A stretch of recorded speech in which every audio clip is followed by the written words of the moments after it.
ហាត់សរសេររាល់ថ្ងៃអក្សរដៃស្អាតបាទសូមជម្រាបសួរបងប្អូនអ្នកគ្នាបាទថ្ងៃនេះខ្ញុំមកបង្ហាញពីការវិវត្តនៃការសរសេរអក្សរដៃបាទរបស់ខ្ញុំមកផ្ទាល់តែម្ដងក្នុងរយៈពេល1ឆ្នាំបងប្អូនចង់ដឹងថាវាខុសគ្នាបែបណាអត់បាទប៉ុន្តែមុននឹងបង្ហាញជូនណាបាទសម្រាប់បងប្អូនថ្មីដែលអត់បាន like page បាទជួយ like page ឬ follow page ម្នាក់មួយនិង subscribe នៅ channel YouTube ដើម្បីទទួលបានវីដេអូថ្មីៗពីស្លាបប្រកាបាទតើអញ្ចឹងឥឡូវកុំឲ្យខាប់ពេលយូរបាទខ្ញុំបាននឹងបង្ហាញបងប្អូនតែម្ដងណាបាទពីបាទភាពខុសគ្នាបាទនៃអក្សរដៃរបស់ខ្ញុំបាទដែលជាការវិវត្តនៃការសរសេរអក្សរដៃណាបាទតាំងពី1ឆ្នាំមុនរហូតដល់ពេលបច្ចុប្បន្នតើវាខុសគ្នាបែបណាបាទតោះតាមដានទស្សនាទាំងអស់គ្នាអក្សរដៃរបស់ខ្ញុំដែលមានការវិវត្តណាបាទបើដោយដែលបងប្អូនកំពុងឃើញនេះអានេះអក្សរតាំងពី1ឆ្នាំមុនបាទឆ្នាំទៅបាទអក្សរខ្ញុំគឺបែបចឹងឯងមើលទៅកលេនមួយផ្លែតដូចជាស្អាតណាស់ចឹងណាបាទមែនតែនទៅបើយើងវិភាគលើមួយតួចប់បាទហើយនេះមិនសរសេរខ្វៀណាសរសេរព្រឹត្តតែកណ្ដឹងណាបាទសរសេរព្រឹត្តបានប៉ុណ្្នឹងហ្នឹងហើយបាទដល់ពេលបើកមកទីមកបាទសម្រាប់អានេះដោយដែលបងប្អូនឃើញនេះអានេះកន្លះឆ្នាំមុនបាទនេះកាលណាយើងវឹកហាត់ការសរសេរដដែលណាបាទរាល់ថ្ងៃទៅគឺវាមានការវិវត្តបាទនៅបើយើងអត់បានវឹកហាត់សរសេរទេយើងអត់ដឹងពីចំណុចខុសរបស់យើងទេបាទយើងអត់បានពិនិត្យមើលថាតើតួអក្សរមួយណាដែលយើងមានចំណុចខ្វះខាតយើងអត់ដឹងទេបាទចឹងបានថាគឺទីមទាឲ្យយើងមានការវឹកហាត់សរសេររាល់ថ្ងៃចឹងណាបាទសេពីស្អីក៏ដោយបងប្អូនបាទមិនថាជាពាក្យស្លោកមិនថាជាឃ្លាមិនថាជាប្រយោគរបស់ឬក៏ជាកថាខណ្ឌអីផ្សេងបាទអត្ថបទអីបាទចេះតែសរសេរទៅបាទកាលណាយើងសរសេរទៅយើងដឹងពីចំណុចខ្វះខាតរបស់យើងកន្លែងណាយើងចាប់ដើមកែវាភ្លាមចឹងណាបាទអានេះកន្លះឆ្នាំទៅមិញ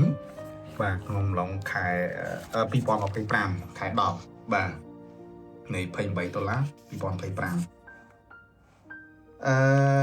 អញ្ចឹងបន្តប៉ុណ្្នឹងទៀតបាទលោតមកបើសម្រាប់អក្សរខ្ញុំបច្ចុប្បន្នគឺបែបអញ្ចេះនេះវាវិវត្តមកអញ្ចឹងហើយបើសិនជាឲ្យខ្ញុំត្រឡប់ទៅសរសេរអក្សរដូចកាលពី1ឆ្នាំមុនហ្នឹងគឺខ្ញុំសរសេរអត់កើតទេសរសេរអត់ត្រូវទេពីព្រោះវាបានកែប្រែមកបែបអញ្ចេះហើយបាទវាវិវត្តមកបែបអញ្ចឹងណាបាទហើយសំណួរសួរថាការវិវត្តនៃការសរសេរអក្សរដៃរបស់យើងនឹងវិវត្តតាមអីបាទជាធម្មតាការវឹកហាត់សរសេរអក្សរគឺយើងតែងតែមានគំរូបាទខ្ញុំក៏យកគំរូតាមគេដែរអ្នកណាដែលខ្ញុំមើលទៅគឺអក្សរដៃស្អាតគឺខ្ញុំចូលចិត្តខ្ញុំយកមកហាត់សរសេរតាមបាទហើយយើងអភិវឌ្ឍមួយតួអញ្ចឹងណាបាទអានេះក៏ប្រហែលជាកន្លះឆ្នាំជាងទៅមិញដែរ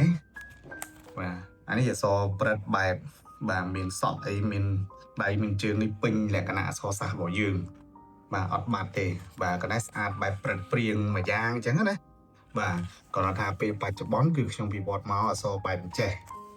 គឺបែបជាបែបទម្រង់ខ្វៀងបាទស្អាតដែរតែស្អាតបែបខ្វៀងអានេះណាបាទពីច្រើនបច្ចុប្បន្នគឺខ្ញុំសរសេរអញ្ចឹងបាទនេះហើយត្រឡប់ទៅសេចុងវិញបាទសេលេចចេញអីអ្នកគេអញ្ចឹងគឺយើងកែប្រែទៅតាមអ្នកណាដែលគេសរសេរអក្សរស្អាតជាងយើងបាទដែលយើងគិតថាទម្រង់អក្សរហ្នឹងយើងគួរតែយើងចង់បានបែបដូចគេណាបាទហើយពេលដែលយើងវឹកហាត់ហើយមិនប្រកាសថាយើងដូចគេទេអត់ដូចទេបាទចេញមកគឺទម្រង់បែបយើងបាទទម្រង់នេះដែលបងប្អូនឃើញនេះគឺខ្ញុំ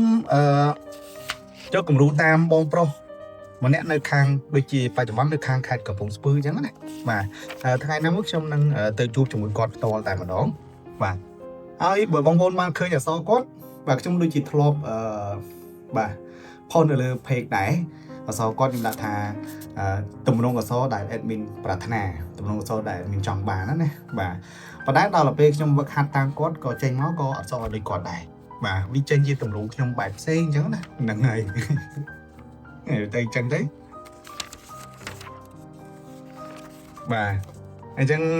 ជាការលើកទឹកចិត្តបាទសម្រាប់បងប្អូនទាំងអស់គ្នាដែលស្រឡាញ់សិល្បៈនៃការសរសេរអក្សរណាបាទជាពិសេសគឺ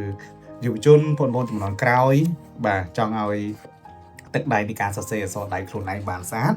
បាទ គឺទៀមទាយើងមានការវឹកហាត់រាល់ថ្ងៃណាបាទសរសេររាល់ថ្ងៃអភិវឌ្ឍអក្សរយើងរាល់ថ្ងៃហើយសរសេរខ្ញុំតែងតែចែករំលែកនៅ tip ខ្លីៗផងដែរនៅក្នុងវីដេអូ reel របស់ខ្ញុំណាបាទតើតើទៅនឹងកលឹះក្នុងការសរសេរអក្សរស្អាតបាទយើងខំហាត់សរសេររាល់ថ្ងៃសរសេរកុំធុញកុំបោះបង់ណាហើយអ្វីដែលសំខាន់បំផុតគឺបាទបេះដូងរបស់យើងគឺយើងស្រឡាញ់អក្សរបាទបើយើងអត់មានបេះដូងឆន្ទៈស្រឡាញ់អក្សរទេបាទគឺយើងមិនអាចបានន័យថានៅអត់ធ្មត់តស៊ូសរសេរអក្សរបានទេអត់ទេបាទអញ្ចឹងមូលដ្ឋានគ្រឹះចម្បងតែមួយគត់បាទខ្ញុំបាទធ្លាប់ជម្រាបជូនហើយគឺមានតែមួយគត់គឺបាទចេញពីបេះដូងដែលយើងស្រឡាញ់អក្សរហ្នឹងឯងបាទតែធ្វើឲ្យយើងគេរក្សានៅចំហបាទវឹកហាត់ការសរសេរអក្សររហូតតដល់បានស្អាតណាបាទអរគុណហើយនេះគឺខ្ញុំមិនហ៊ាននិយាយថាជាអក្សរដែលស្អាតអីណាទេគ្រាន់តែថាជាទឹកដៃរបស់ខ្ញុំគឺបានត្រឹមប៉ុណ្្នឹងបាទបានតែប៉ុណ្្នឹងស្អាតបែបខ្ញុំបាទបងប្អូនខ្លះក៏គាត់ថានៅមានកម្រិតអីចឹងទៅបាទបើជាក់ស្ដែងខ្ញុំក៏ទទួលស្គាល់ខ្លួនឯងថាមានកម្រិតដែរពីព្រោះបងប្អូនយើងគឺសរសេរអក្សរស្អាតច្រើនណាស់បាទអក្សរដៃគឺមានច្រើនទម្រង់បាទសំខាន់គឺមានការច្នៃប្រឌិតទៅតាមយើងម្នាក់ខុសៗគ្នាចឹងណាបាទបាទយ៉ាងមិនដែរបាទបន្ទាប់ពីបានទស្សនានៅភាពខុសគ្នាបាទកាលពីមួយឆ្នាំមុនបាទកន្លះឆ្នាំមុនបាទណាយើងឃើញថាមានភាពខុសគ្នាពេលខ្លះខ្លួនឯងអត់ដឹងទេបងប្អូនបាទវាដូចជីវិតយើងរាល់ថ្ងៃអញ្ចឹងណាបាទពេលខ្លះយើងធម្មតាទេជីវិតយើងរស់នៅរាល់ថ្ងៃយើងអត់ដឹងទេតែបើអ្នកចាប់អារម្មណ៍នឹងជីវិតយើងហ្នឹងគាត់ដឹងច្បាស់ហ្មងណាបាទនិយាយលេងទេបាទការសរសេរអក្សរនេះក៏ដូចគ្នាដែរបាទដោយសារតែ